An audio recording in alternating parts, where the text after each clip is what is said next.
Salut tout le monde, salut Catherine. Salut Pablo, salut à toutes et à tous. Petit débrief comme toutes les semaines de la semaine de l'actualité politique. On va vous parler de deux sujets, bien sûr, de ce qui se passe en Nouvelle-Calédonie. Alors, on n'est pas des experts de la Nouvelle-Calédonie et de ce qui s'y passe. Ah bon, non.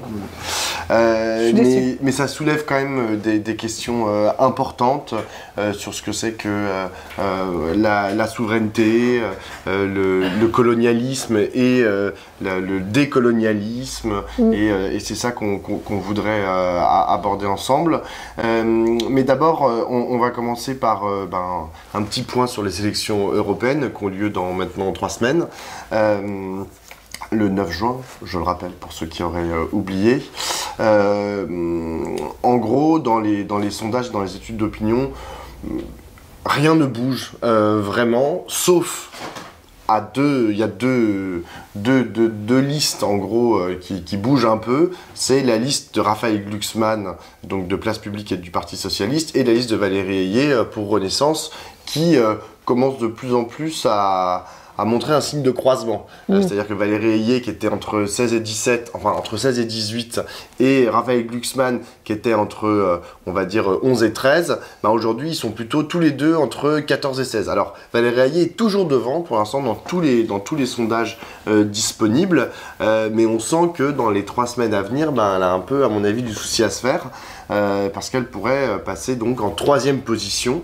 Je rappelle que Jordan Bardella, lui, caracole toujours à plus de 30% dans les sondages. Et les autres listes ne bougent pas. Et les autres listes, exactement, ne bougent pas. Oui, je veux dire, à l'erreur de sondage près, tout le monde reste à peu près... Exactement. La France Insoumise est autour de 7-8, parfois 9, et parfois 6. La liste de François-Xavier Bellamy pour LR varie entre 6, on va dire, et 8. Les Verts avec Marie Toussaint varient, elles, entre 6 et 7. Et ensuite, toutes les autres sont en dessous de Marion 5%. Maréchal. Et Marion Maréchal est à 6%, exactement. Voilà. Elle, parfois, elle fait plus de 5, parfois, elle fait moins de 5, parfois, elle fait 6. Ah bon, elle peut dire moins de 5. Oui, j'ai déjà vu à 4,5. On verra ce qu'il en est, mais globalement, voilà, ça ne bouge pas. Et l'ordre, notamment, de toutes les listes ne bouge pas, sauf Valérie Ayé et Raphaël Glucksmann. Donc peut-être que tu as un premier renseignement à en tirer. J'ai l'impression de poser une question à Brice Teinturier. T'as raison, c'est vrai. Non, moi je lis comme tout le monde les sondages et je pense qu'il ne faut pas les prendre un par un. C'est-à-dire que je me réfère assez souvent au travail que fait Huffington Post, parce qu'ils ont un truc qui agrège tous les sondages. Donc d'abord, c'est pas un seul, mais c'est l'ensemble des instituts de sondage. Et on voit des tendances sur la durée. Donc voilà, je suis tout à fait d'accord avec ce que tu viens de dire. C'est que on a l'impression que pour l'instant, la campagne n'a pas produit d'effet. D'une certaine façon, les gens sont à peu près, enfin les candidats, les têtes de liste sont à peu près au niveau où ils étaient il y a 3 ou 4 mois. Alors, est-ce que ça va commencer à se cristalliser? Je ne sais pas. Moi, j'ai pas l'impression que toute la mise en scène qu'est en train de faire la Macronie pour remettre en place le débat Macron-Le Pen va fonctionner. D'abord parce qu'en fait, je pense que ça ne font... Enfin, je veux dire, en vérité, le match est ultra plié, quoi. Ça, c'est... Il n'y a pas d'enjeu de savoir si la liste de Macron va réussir à reprendre le lead. Tout le monde a compris qu'il va se faire toller. Donc en vérité, c'est plutôt ce que tu dis, c'est que l'enjeu qui apparaît, c'est est-ce que la ratatinée que va prendre Macron, est-ce que ça va l'amener en 3e position, ce qui n'est pas absolument sans importance pour la suite de l'histoire, parce que ça veut dire que là, c'est une décrédibilisation très forte du bilan et du pouvoir d'agir de ce gouvernement à l'Assemblée et pour préparer l'opposition à l'arrivée au pouvoir du Rassemblement national. Ce qui me semble être un des enjeux de cette affaire. Personne ne pense réellement que l'élection européenne détermine stricto sensu les 3 ans qui viennent. Par contre, quand tu t'es pris une grosse dégelée,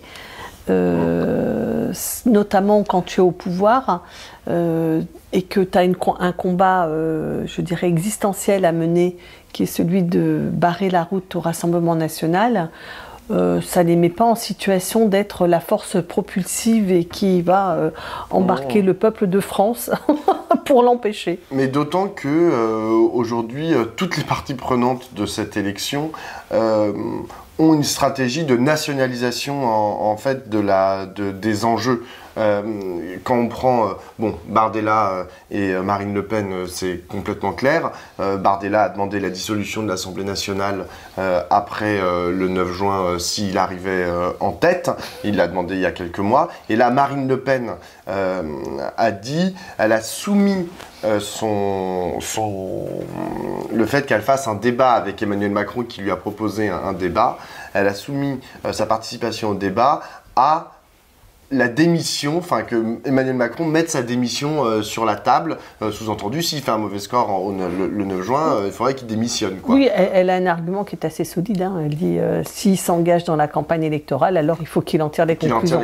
Alors est-ce que la conclusion c'est la démission, la dissolution, ça c'est une autre question, mais par contre l'idée que, évidemment, si Macron n'a pas officiellement demandé à Marine Le Pen. Non, mais bon, c'est les bruits qui courent, quoi. Oui, mais je sais pas d'où ça sort. Enfin bon, peu importe. Mais en tout cas, c'est vrai que on voit bien que Macron est tenté d'intervenir. On en a parlé dans le dernier débrief. D'un autre côté, Macron et Gabriel Attal qui s'engagent au nom de l'exécutif dans la campagne présidentielle, ça montre aussi que ça nationalise. Et en réalité, toutes les listes ont décidé d'en faire, ou bien, comme l'avait dit Jean-Luc Mélenchon il y a quelques mois, le premier tour de l'élection présidentielle 2027. Il avait parlé des élections européennes en ces termes. Et bon, à part les Verts qui sont globalement totalement inexistants dans cette campagne, ou Glucksmann qui essaye de parler un peu d'Europe, c'est peut-être un de ceux avec François-Xavier Bellamy. Ils essayent tous les deux de parler d'Europe, chacun avec leur style et leurs arguments. Mais sinon, tous les autres, ils sont dans une course par rapport à la présidentielle 2027 et par rapport à des enjeux stricto sensu nationaux. Le problème, c'est que, comme tu le dis, le match est plié, en fait, et il est plié d'avance, c'est-à-dire que en vérité, il n'y a pas tellement d'enjeux à cette élection, ou alors il y a des enjeux mais qui sont secondaires. C'est qui va avoir la deuxième place. Oui, mais ce que je te dis, c'est qu'en fait, la question de la deuxième place, sans l'exagérer, c'est-à-dire que je ne crois pas que l'affaire sera décidée le 9 juin, mais c'est certain que si la Macronie se retrouve en troisième position, ça la met en grande difficulté pour dire je suis celui qui va incarner l'opposition à Marine Le Pen. C'est-à-dire, est-ce que... Ça, c'est le premier point. Je pense que ça les fragilise, ça les met en difficulté. Par ailleurs, dans la newsletter de ce matin que tu viens d'envoyer, donc on vous recommande de vous abonner à cette newsletter quotidienne et gratuite. Dans la newsletter que tu as envoyée ce matin, tu reviens sur le fait que les libéraux alliés à Macron et à Hayé au Parlement européen sont en train de négocier un accord de gouvernement avec l'extrême droite de Geert Wilders en Hollande. C'est quand même les arguments sur leur capacité à incarner ça. À l'échelle européenne, c'est ça, on les voit s'allier, et puis en France... Et Ursula von der Leyen qui a ouvert la porte à une alliance avec Giorgia Meloni. Ursula von der Leyen qui est du PPE, donc qui n'est pas du parti de Macron. Qui n'est pas du parti de Renew, mais qui est la candidate... qu'avait soutenu Macron et qui soutiennent toujours aujourd'hui. Voilà, et par ailleurs, il y a tout le bilan désastreux de la politique, même sur le plan idéologique, la reprise des idées, mais on y reviendra aussi à la fin, de l'extrême droite dans la gestion française.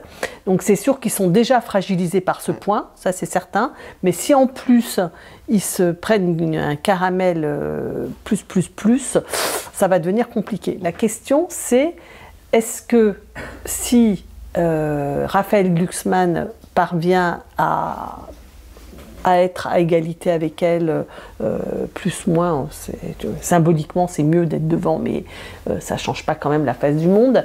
Est-ce que ça met la gauche en situation propulsive et est-ce que ça donne le signal d'un renouveau de la gauche et d'un nouvel élan pour la gauche pour pouvoir s'opposer notamment, enfin pas simplement, mais s'opposer à l'extrême droite. Et c'est ça que je trouve que les sondages nous enseignent un peu, c'est sur ça que les sondages nous enseignent, parce qu'en fait, Raphaël Glucksmann est quand même plutôt le candidat des gens qui ne sont pas contents, déçus de leur ancien vote, déçus du vote Macron, déçus du vote Mélenchon, mais pour l'instant, il n'y a pas, en dehors de quelques points sur les questions internationales sur lesquelles il crante, comme on dit, des idées, on ne peut pas dire qu'il ait formulé une proposition politique qui soit particulièrement neuve, particulièrement emballante, particulièrement audacieuse.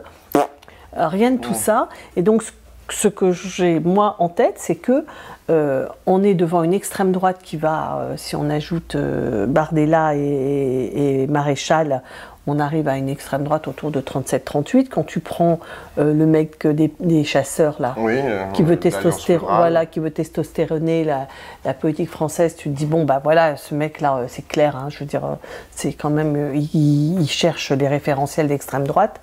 Bon, on va avoir plus ou moins, bon an, mal an, près de 40% des gens qui vont voter pour l'extrême droite en France.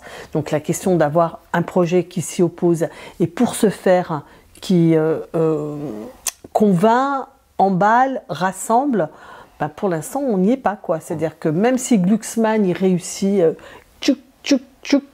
à monter et à s'approcher de Valérie Ayé, moi je serais ravie que Ayé soit la troisième, hein.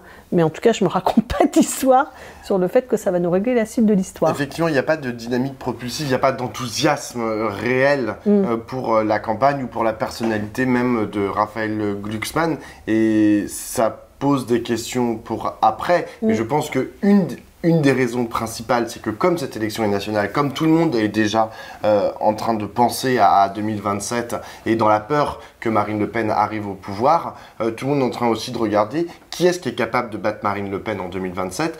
Et aujourd'hui, Raphaël Glucksmann ne fait pas partie de cette équation. Les socialistes, dans leur entièreté, ne font pas partie de cette équation. Ils ne sont pas en capacité ni d'arriver au deuxième tour, ni au deuxième tour de battre Marine Le Pen, quand on voit les différents sondages d'opinion. Donc c'est pour ça que c'est compliqué en fait de se projeter dans Raphaël Glucksmann la possibilité d'un rempart efficace à Marine Le Pen en 2027. Peut-être que l'avenir nous donnera tort, mais aujourd'hui, le 17 mai 2024, c'est un fait établi. C'est pas Raphaël Glucksmann qui va nous permettre d'éviter Marine Le Pen en 2027. Oui, mais ni Raphaël Glucksmann, ni le mouvement qu'il parce qu'il n'y a pas de mouvement. Oui, c'est ça. Je veux dire, c'est ni le Parti Socialiste et ni... Et d'ailleurs, il n'en parle pas en ces termes. Contrairement à d'autres, je pense notamment à Jean-Luc Mélenchon, qui continue en fait, ou sa bande, enfin la direction de la France Insoumise, eux ils continuent à dire Jean-Luc Mélenchon, c'est lui la clé pour battre Marine Le Pen en 2027, pour s'opposer efficacement, etc. C'est-à-dire que eux, ils sont dans la perspective de 2027. Ce qui leur donne une... Alors même si aujourd'hui, ils sont crédités de 6% dans les sondages, dans la liste de Manon Aubry. C'est entre 6 et 9. Mais eux, ils sont dans une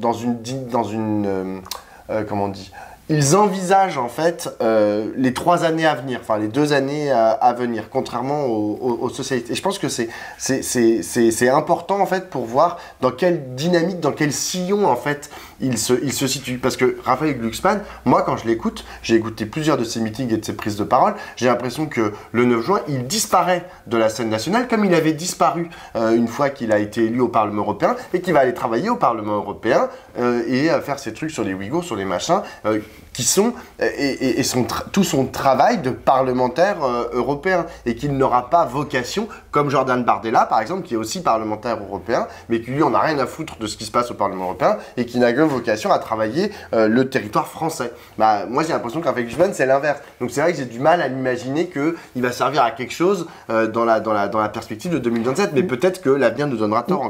Il n'a pas mis de petits cailloux sur ce chemin, c'est ça que je veux dire, c'est qu'il a, en dehors de quelques petites idées, il n'a pas signifié un parti socialiste qui tire les leçons de ses échecs passés, qui prétend les tirer certes, mais pas qui le fait, et qui propose quelque chose qui ouvre une nouvelle voie. Du tout, c'est pas ça qu'il fait. Et donc, et je pense en effet que chacun adopte la stratégie qui correspond à ses lignes de force.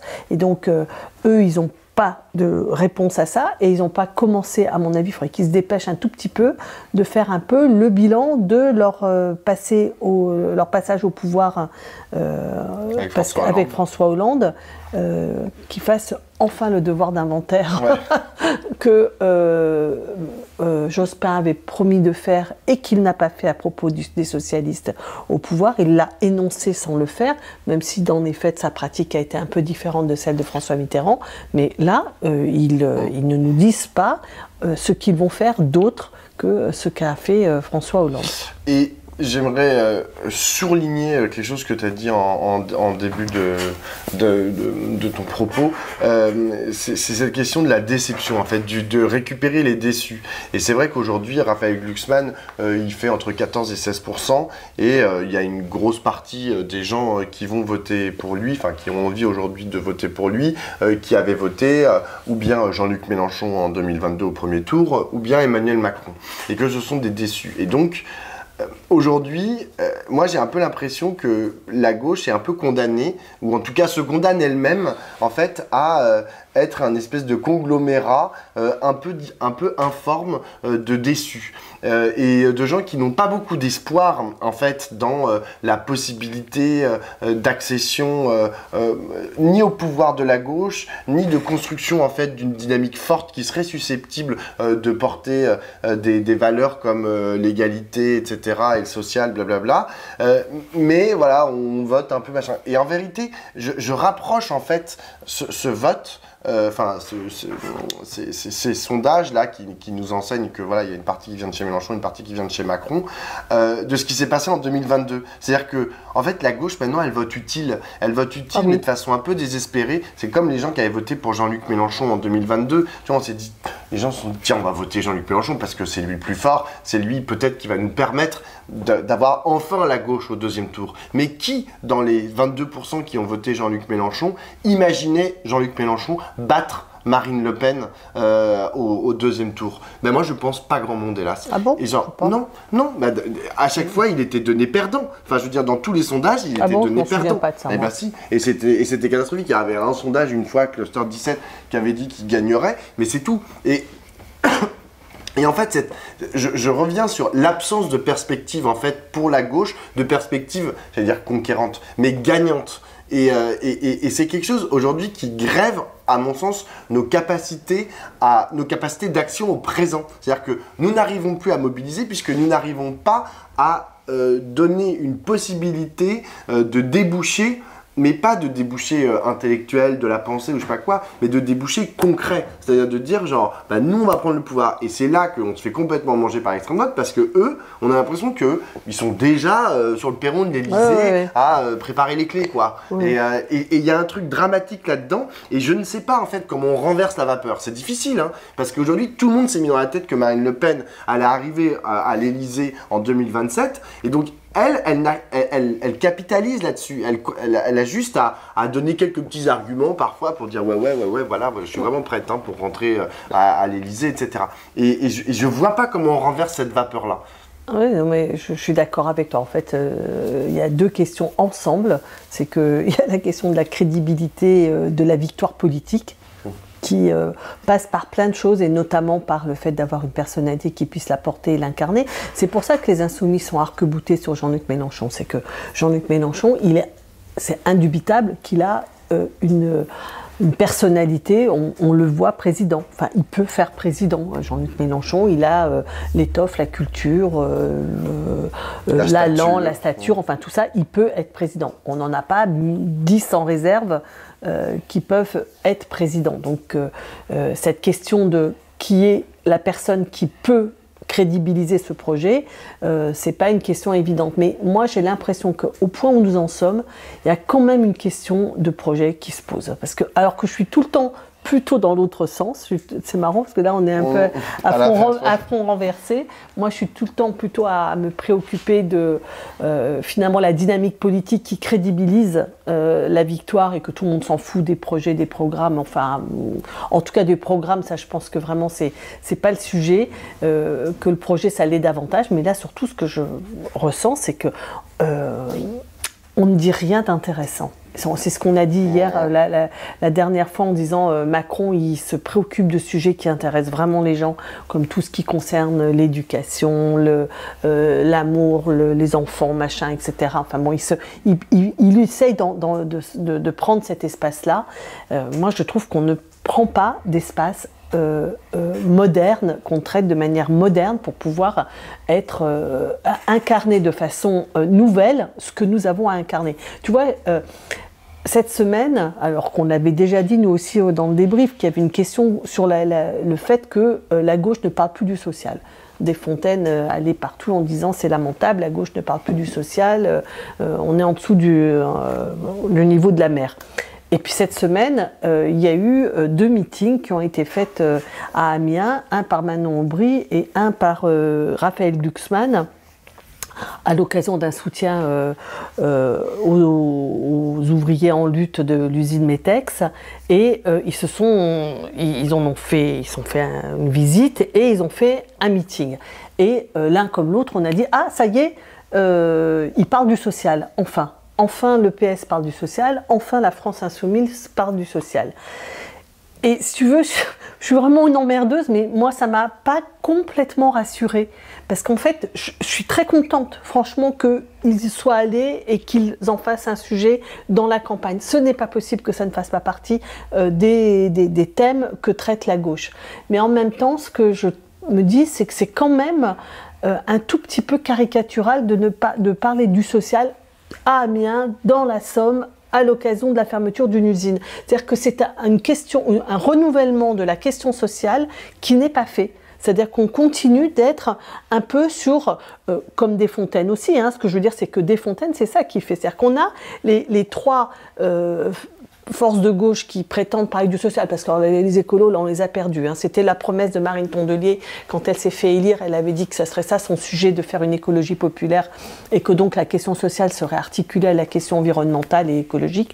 Bon, ça, je ne sais pas quand est-ce que ça va advenir. En tout cas, les 3 listes de gauche qui veulent apparemment faire un sujet, aucune d'entre elles n'en parle véritablement, d'abord en ayant une vision renouvelée du peuple, du monde ouvrier, qui n'est pas seulement celui des usines que l'on ferme à cause de la mondialisation et des délocalisations, et les lieux de production de richesse et les enjeux de répartition, les enjeux de définition de la production de la richesse et de ce qu'on va en faire, ça ne se joue pas simplement dans ces espaces-là, loin s'en faut, quoi. Et vraiment, ça me désole, et j'ai l'impression qu'on recule, on recule par rapport à ce qui se pensait il y a 20 ou 30 ans, lequel on articulait, tu vois, je me rappelle quand on refusait la gauche sociale contre la gauche morale, on s'opposait à cette dichotomie. Maintenant, on ne s'oppose plus qu'aux gauches irréconciliables, mais non, il y a une question, c'est qu'on ne peut pas continuer d'avoir cette vision figé dans l'histoire. On a fait un papier dans la newsletter cette semaine aussi, et Sébastien l'avait illustré avec une image de Charlie Chaplin des temps modernes. Je trouvais ça très juste, parce qu'en fait, c'est une image arrêtée dans l'histoire. En fait, tu as tout à fait raison. Moi, j'ai écouté les discours, et c'est vrai qu'à peu de choses près, c'est des discours qui auraient pu être tenus dans les années 70 ou dans les années 80. Ce qui est problématique quant à la mise à jour, en fait, des combats, des luttes et de la réalité, en fait, des conditions de travail des gens à qui ils s'adressent, et plus globalement, des conditions de travail des Français et des Françaises. Il y a eu des mutations énormes. 1, sur qu'est-ce qui se passe sur le poste de travail, et 2, comment est-ce qu'on envisage notre travail, notre rapport à l'entreprise, etc. Et ça, c'est pas pris en considération. Oui, et le social, c'est pas seulement l'entreprise aussi. C'est aussi comment on envisage l'avenir de nos enfants. Enfin, c'est plus large que ça. Ouais, quoi, et ça. ce que je veux dire, c'est que je vois en fait les raisons pour lesquelles Glucksmann et Ruffin ils vont faire leur meeting là-bas. C'est parce Ruffin, c'est Manon Bry. Manon Bry, oui, mais parce qu'il y avait Ruffin. Oui, bien sûr. Qui était présent. J'avoue. Invisibiliser la femme, quelle horreur. Non, c'est pas ça. C'est que... mais parce que c'était lui, sa présence était notable. Oui, mais ça veut dire qu'en fait, on délègue à Ruffin. C'est-à-dire que c'est Ruffin qui serait le porte-parole de la question sociale à l'intérieur de la France insoumise. Et moi, je crois que même si Ruffin fait un effort de mise à jour de la compréhension de ce que c'est que le monde populaire, parce qu'il fait rentrer de nouveaux métiers et qu'il parle des assistantes assistantes de vie pour les enfants, qu'il parle des caristes, etc. Donc il a une vision moins ancré dans le passé du monde populaire. Néanmoins, il continue d'abord de le distinguer du reste, le social du reste, et le populaire, c'est quand même un populaire très pauvre et très peu qualifié. Alors que le monde populaire d'aujourd'hui, il n'est pas exactement comme ça. Il est un peu plus qualifié que celui qu'envisage François Ruffin. Donc c'est ce problème que je notais.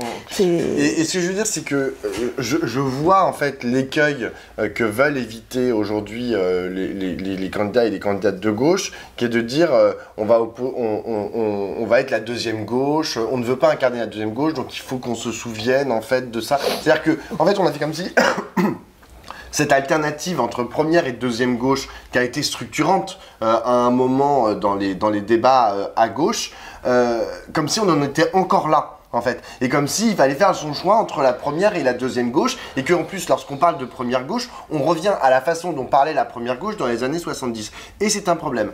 Et la deuxième chose que je voulais dire, c'est cette semaine, Édouard Louis, qui a sorti un livre sur sa mère qui s'appelle Monique s'évade, a donné une interview dans laquelle il dit « J'en veux à la gauche » qui considère que, en gros, les classes populaires, c'est des bons vivants et genre, c'est la bonne franquette, etc. À la gauche qui réduit, en fait, les classes populaires à ça. J'imagine qu'il parle de Fabien Roussel. J'imagine. Pas grand-chose dans la gauche, quand même. Hein. Non, c'est pas grand-chose. Toute la gauche. C'est pas grand-chose.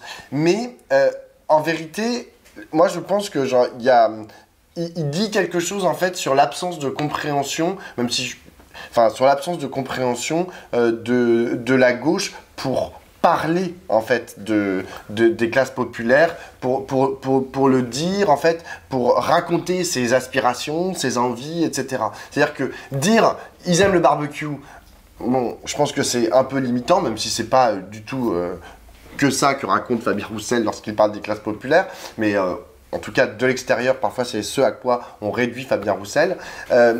Et d'un autre côté, on ne peut pas non plus les réduire à des miséreux, des esclaves du capitalisme, etc.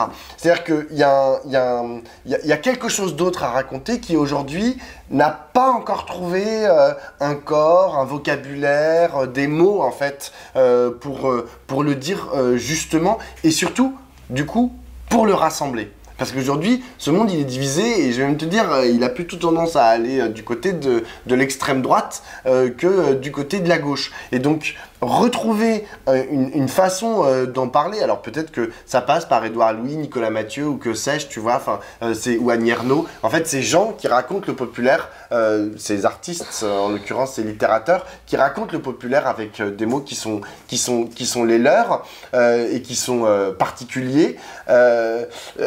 Je pense aussi que ça passe avant tout par une inscription en fait de ce monde populaire directement dans la politique, hein. Ça a été noté, mais le nombre de gens qui sont issus des milieux populaires et qui vivent encore aujourd'hui le populaire dans la gauche représentée, c'est zéro. Non, mais c'est genre...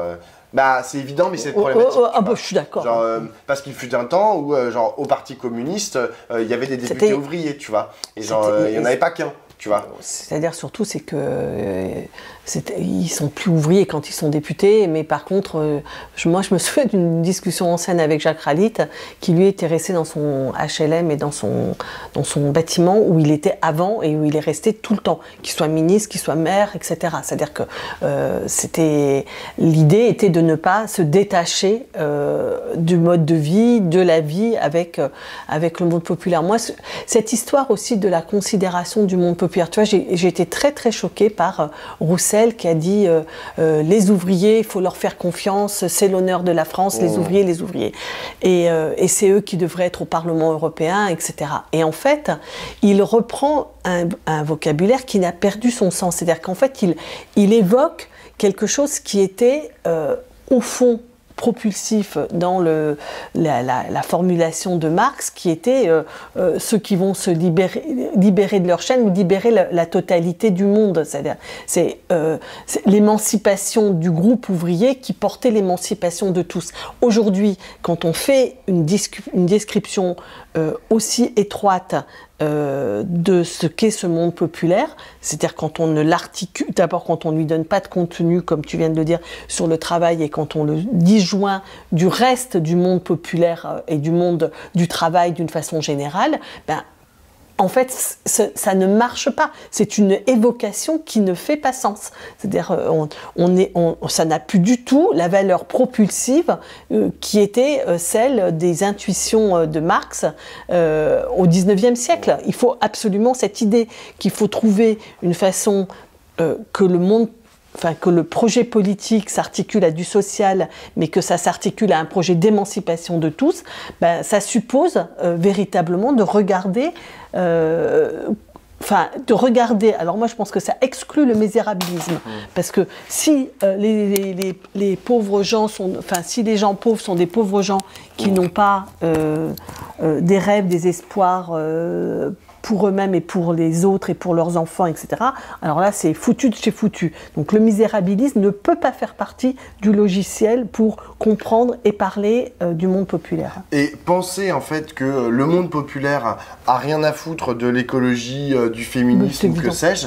Non mais en fait c'est d'un mépris absolu. D'abord c'est genre ne jamais en avoir rencontré, parce que genre je peux vous dire que c'est des questions en fait qui sont partout. En fait la question du féminisme ou la question de l'écologie, c'est des questions qui traversent en fait toute notre société, et y compris le monde populaire d'ailleurs, qui s'en saisit en premier chef le plus souvent. Et c'est pas juste dire les pauvres ou les catégories populaires c'est les premiers écologistes de France. Ça c'est du pipi de chat. Non, c'est les pauvres et les catégories populaires sont des forces propulsives en fait pour l'écologie politique, et peuvent l'être, et d'ailleurs ils le savent, et tout le monde est pareil sur le féminisme. On peut imaginer que genre il y a que du féminisme dans les quartiers bourgeois, etc., et bobo ou je sais pas quoi, mais c'est n'importe quoi en fait. Bien sûr que genre les femmes, et dans les quartiers populaires et dans les zones périphériques, elles se battent en fait pour pouvoir exister, pour pouvoir travailler, pour avoir une égalité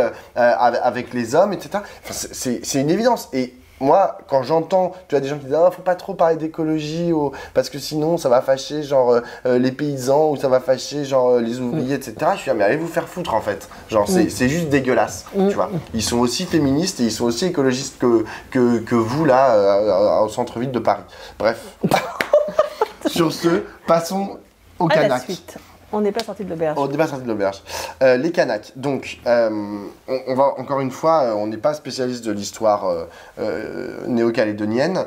En revanche, c'est vrai que ça pose des questions. Et là, je vois, depuis ce matin notamment, donc juste pour résumer à grands traits ce qui se passe en Nouvelle-Calédonie, pour ceux qui auraient éventuellement pas suivi ou voilà, ou qui ne comprendraient pas très bien ce qui se passe. En gros, il y a eu 3 référendums. C'est un processus en fait qui a été lancé il y a maintenant plusieurs années, avec 3 référendums pour dire oui ou non à l'indépendance de la Nouvelle-Calédonie, qui étaient proposés à la population de Nouvelle-Calédonie, sachant que les gens qui avaient le droit de voter, c'était donc les Kanaks et les gens qui étaient présents depuis plus de 20 ans sur le territoire. à ces 3 référendums, ils ont voté contre, sachant que le dernier... Contre l'indépendance. Contre l'indépendance, pardon. Le dernier, qui a eu lieu pendant le Covid, la population kanak a dit, bah non, on va pas voter... Les indépendantistes. Les indépendantistes a dit, bah non, on va pas voter pendant le Covid parce que c'est compliqué, les Kanaks vont pas vouloir aller voter parce qu'ils ont peur du Covid, comme à peu près tout le monde, hein, c'est à peu près ce qui s'est passé d'ailleurs pendant les municipales, etc. Donc ils ont demandé un report du référendum. Et Macron, dans son intelligence, sa magnanimité et voilà, et sa longueur de vue, a dit non, on maintient pendant le Covid. Résultat, ben, les indépendantistes ont carrément appelé à boycotter le référendum et bah, évidemment du coup bah, le non à l'indépendance l'a emporté. Là-dessus, et d'ailleurs c'était la suite en fait, hein, logique, théorique, c'était une proposition de loi constitutionnelle qui vise un projet de loi constitutionnel, donc là qui a été proposé par Gabriel Attal pour changer le corps électoral, enfin qui peut voter en gros aux élections en Nouvelle-Calédonie. Et donc c'est Gabriel Attal qui l'a proposé et dedans bah, y a la modification de qui peut voter, c'est-à-dire qu'on passe de 20 à 10 ans, en gros ça, si vous avez vécu plus de 10 ans sur le territoire de Nouvelle-Calédonie, alors vous pourrez voter. Mais du coup les indépendantistes sont pas contents parce que eux, ils considèrent que le dernier référendum n'est pas valable. Et en plus de ça, ça c'est moi qui le rajoute, le processus en fait de décolonisation de l'espace calédonien n'est pas achevé, je vais dire, n'est même pas véritablement commencé. C'est-à-dire qu'il y a une nouvelle façon en fait d'envisager les rapports de certains territoires à d'autres, en l'occurrence à un ancien empire colonial, qui ressemble toujours un peu parfois à un empire colonial. Hein. Aujourd'hui, la France en Nouvelle-Calédonie, bah, c'est un empire colonial. Et les indépendantistes, lorsqu'on les écoute, et je vais même dire les Kanaks pour le coup, hein, pas les indépendantistes, tous les Kanaks, lorsqu'on les écoute, ils disent mais nous on veut juste construire un rapport de notre territoire à la France qui serait pas celui qu'on nous propose. Et en ça, je pense ce qu'il propose, c'est un processus de décolonisation. Ce qui ne veut pas dire que ça va nécessairement vers l'indépendance. Ça peut être vers une autonomisation, enfin une construction, une autonomisation renforcée, mais ils veulent construire en fait ce rapport. Ils veulent être partie prenante de la construction de ce rapport. Ils ne veulent pas qu'on leur impose. Ils ne veulent pas que ça soit la métropole Paris qui disent bon bah voilà, on va faire comme ça, on va aller chercher le nickel dans votre sous-sol, on va vous faire voter ça, on va dire qui va voter à vos élections, etc. Ils veulent juste être partie prenante. Or aujourd'hui, on leur refuse ce droit. Et donc évidemment, ça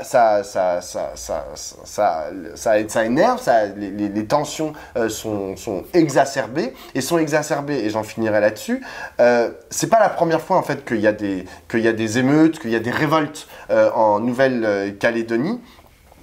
Et la plupart du temps avait été, sous d'autres présidents, avait été missionné sur place des médiateurs, des facilitateurs pour essayer de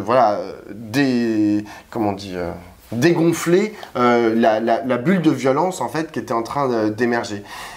Et là, ça n'a pas l'air d'être le chemin qui est choisi par le gouvernement actuel, qui a quand même décrété l'état d'urgence, donc ça avait déjà été fait en Nouvelle-Calédonie, mais qui a décrété l'état d'urgence, qui a interdit un réseau social TikTok, ce qui n'est quand même pas rien, c'est sans précédent en fait dans l'histoire de la France en fait de couper un réseau social pour empêcher en gros les révoltés de communiquer leurs actions entre eux et au monde.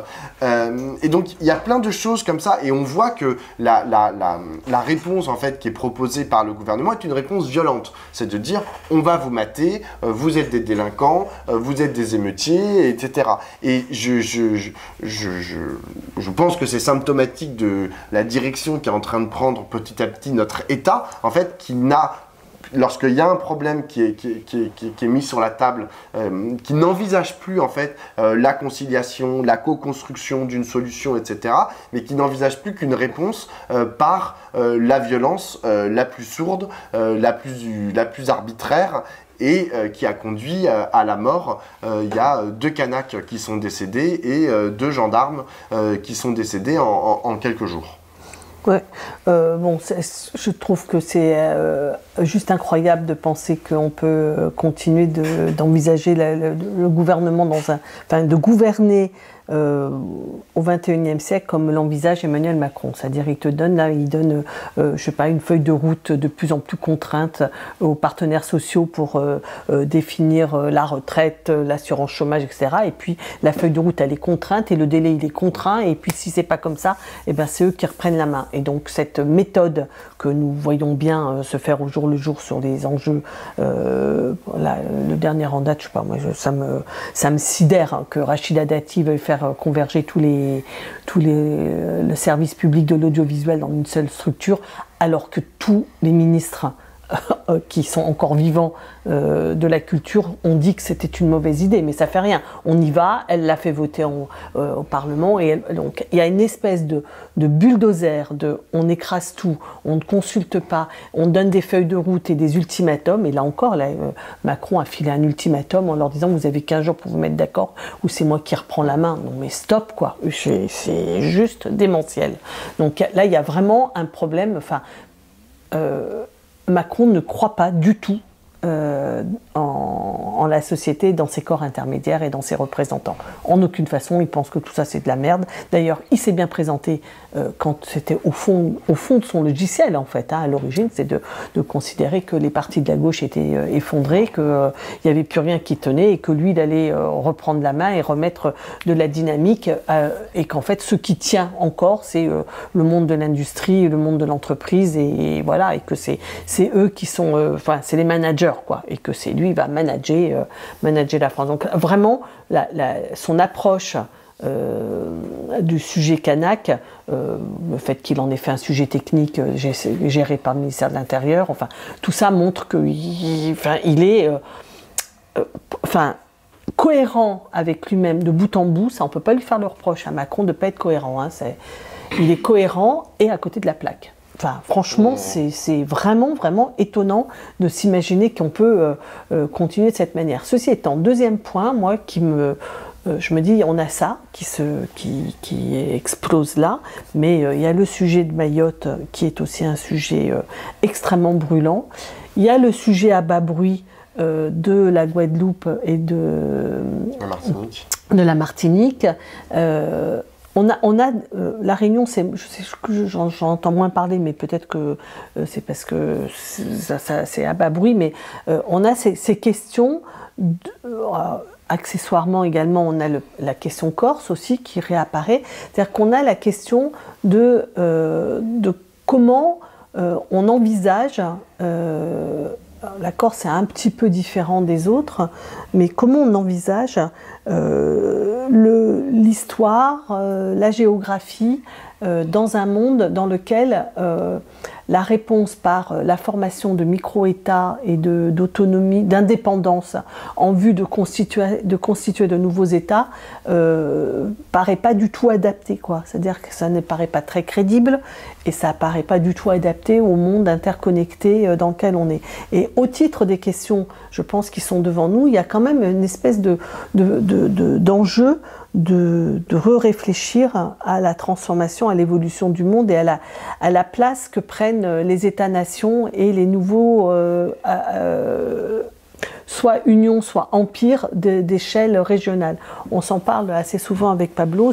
Moi, ça fait partie des choses qui me préoccupent, hein, c'est de voir se reconstituer contre l'ONU, qui, elle, fonctionne sur la représentation des États et des nations, par la constitution de grands agglomérats et d'empires. Enfin oui, c'est ça, mais des agglomérats qui seraient des empires. La Russie prétendant avoir la Géorgie et l'Ukraine dans son espace, la Chine également, les États-Unis, la Turquie, voilà, les etc. États-Unis. Et voilà, ça me paraît d'abord un processus qu'il faudrait peut-être qu'on salue. On est hallucinés tous les deux, mais en tout cas cette question de comment évolue le monde. Le dernier numéro de Regard du semestriel, c'était de dire est-ce qu'il existe encore un monde, c'est-à-dire au fond une pensée unifiée du monde, enfin une pensée pas simplement des théoriciens ou des intellectuels qui pensent le monde, mais est-ce que le monde a encore une représentation de lui-même et un lieu de gestion de lui-même? Et là, il y a cette espèce de phénomène de retour des empires. Moi, je le vois pas, je sais pas comment le dire autrement. Et par ailleurs, j'ai l'impression qu'on a abandonné, par exemple, la réflexion sur l'espace méditerranéen. C'est-à-dire que c'est un des rares trucs que j'avais trouvé bien de chez Sarko, c'est quand il avait abordé la question il voulait faire un espace euro-méditerranéen en essayant de penser cet espace-là ensemble. Et ça me paraîtrait, dans les phénomènes, on peut pas avoir, moi, le retour de l'idée de souveraineté me terrifie. Je ne comprends pas ce concept politique qui est en train de réémerger. Alors c'est la souveraineté nationale ou c'est la souveraineté européenne quand on s'appelle Macron. Mais donc c'est cette. En fait, c'est la souveraineté populaire. Voilà. Mais donc cette histoire de la souveraineté, je ne sais pas. Qui redevient un concept qui ferait consensus et que je trouve sans rapport avec le monde interconnecté, interdépendant que l'on connaît. Enfin, évidemment que le réchauffement climatique est une question mondiale. Et puis tout ce que l'on sait, le numérique, les épidémies, etc., les migrations. Donc, ce sont des phénomènes majeurs et mondiaux. Donc, on ne peut pas accepter l'effacement de l'échelle monde et la multi-appartenance. On appartient et on participe de beaucoup d'enjeux. Et je pense que la question, par exemple, de Mayotte ne peut pas se penser indépendamment des Comores. Et que donc, il faut que Mayotte appartienne aux Comores, soit en relation avec son espace régional. Ça n'a pas de sens sans ça. Donc, cette question des multi-appartenances, il faut réussir à les remettre dans notre espace et notre organisation mondiale. Moi, je pense que le monde est en train de se rigidifier. Et c'est ce dont tu parles. C'est-à-dire que c'est une façon, par exemple, d'envisager la frontière. La frontière, en fait, il y a deux façons d'envisager la frontière. Ou bien la frontière c'est un espèce de trait, en fait, qu'on dessine géographiquement ou théoriquement. Et on va s'intéresser que ce qui se passe à l'intérieur de la frontière. Ça, pour moi, c'est le souverainisme nationaliste, etc. Mais en fait, la frontière, ça peut aussi être une chose extraordinaire, c'est un lieu d'échange en fait. C'est-à-dire que tu te dis, bon bah voilà, là il y a une frontière, et qu'est-ce qui se passe en fait entre les deux espaces que cette frontière délimite? C'est par exemple cette idée d'un espace euro-méditerranéen, genre de Sarkozy. C'est-à-dire qu'il y a une frontière, qui est la Méditerranée, qu'est-ce que c'est que cette frontière, tu vois? Et c'est l'inverse en fait de Frontex. Frontex, c'est non, il y a une frontière et surtout, il ne faut pas la dépasser. Et puis nous, on s'intéressera que ce qu'il y a de notre côté du territoire. Ça, c'est la première chose. La deuxième chose, c'est que, pour revenir à la question calédonienne, ça pose des problèmes qui sont quand même importants liés au colonialisme. Tu l'as dit, tu as parlé des autres territoires, des autres outre-mer que la France possédait, vraiment, et je pense que c'est un mot important à travers le monde. Je crois qu'on est un des seuls pays au monde à être présent sur 4 continents. Enfin, c'est quand même...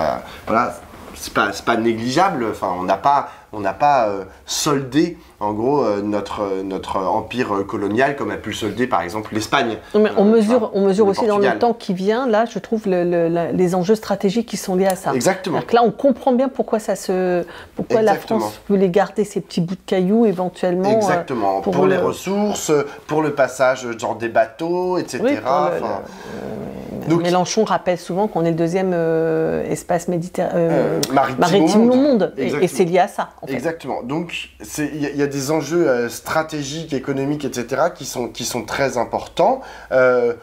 Pour autant, il y a aussi des histoires, en fait, et des histoires des histoires coloniales de peuples colons et de peuples colonisés qu'il faut aujourd'hui, c'est des questions auxquelles il faut s'adresser. Et aujourd'hui, elles ne sont pas adressées, ou en tout cas, elles ne sont pas adressées à la hauteur de ce qu'on devrait faire. Et la question du peuple kanak, est complètement mise de côté, c'est-à-dire qu'elle est secondaire en fait par rapport à la réflexion de on a quand même besoin du nickel calédonien, on a quand même besoin des routes maritimes que ça ouvre, etc. Or, elle devrait être première, elle devrait être, et c'est avec des difficultés. Parce que là, je vois la droite et l'extrême droite qui attaquent sur ce thème la gauche, qui s'est rangée plutôt du côté du peuple kanak, et c'est heureux, et de ceux qui se révoltent, et c'est tant mieux.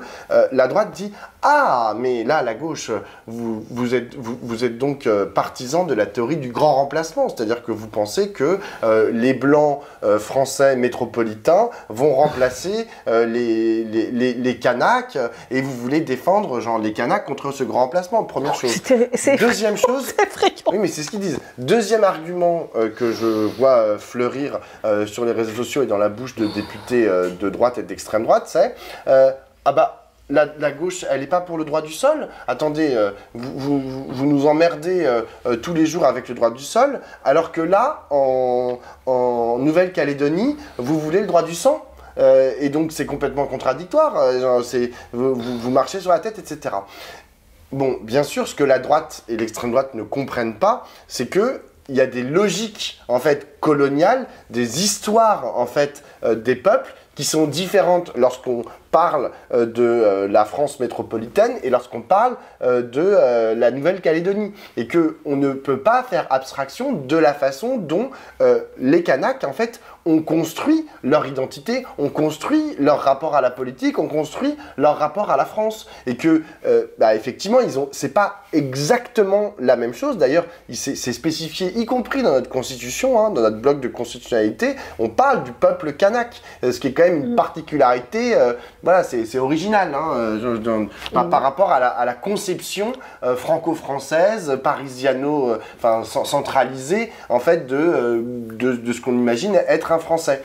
Et ça, j'en terminerai là-dessus, c'est pour ça que je parle de rigidification, c'est qu'en fait, alors Emmanuel Macron, je trouve que c'est vraiment la crème de la crème en la matière. C'est-à-dire que Emmanuel Macron, il veut donner des définitions dures, rigides en fait à tout, à la République. Alors toi t'es dehors, toi t'es dedans, à la démocratie, ça c'est démocratie illibérale, machin. Alors qu'en fait, là ce qu'il faudrait inventer, c'est pour tous les territoires dont tu parles, juste inventer des choses à chaque fois qui soient un peu différentes, qui soient originales, qui soient inventives, pour dire vous les Martiniquais, qu'est-ce que vous voulez comme rapport à la France? Alors ça peut être pas du tout, ça peut être un petit rapport avec des machins économiques, et participer à construire le territoire dans lequel on est. C'est quoi les Caraïbes? Bien sûr, exactement. Et c'est quoi la Nouvelle-Calédonie? Quel rapport vous voulez à la France? Peut-être qu'ils n'en veulent aucun, je ne suis pas certain. Ils n'en veulent pas aucun. Moi, j'ai lu les textes qu'ils produisent, etc. Ils ne veulent pas aucun rapport à la France. Ils veulent un rapport à la France qui n'est pas celui que leur propose l'État français. Voilà, c'est tout. Mais pour ça, il faut de la souplesse, en fait. Il faut de la souplesse dans la conception de ce que c'est que la République française, dans la conception de ce que c'est que la démocratie, dans la conception de ce que sont les valeurs que l'on a en partage, etc. Et c'est difficile à accepter dans un monde, encore une fois, qui se rigidifie autour de concepts parfois complètement dénaturés, comme ce truc de République. Enfin, moi, je trouve ça très heureux, en fait, que la République existe, mais précisément, si on ne donne pas de la souplesse, en fait, à la définition de la République, on va dans le mur. Ça a déjà évolué, ça peut encore évoluer, ça doit évoluer de toute façon. Non, mais ça serait aussi une contribution qu'on pourrait faire au monde, d'avoir une réflexion plus ouverte sur l'autonomie, l'indépendance, la nation, la citoyenneté, les ensembles. Ouais. Non, mais bon, allez. Il y a du boulot. Ciao, salut. Ciao, à la semaine prochaine.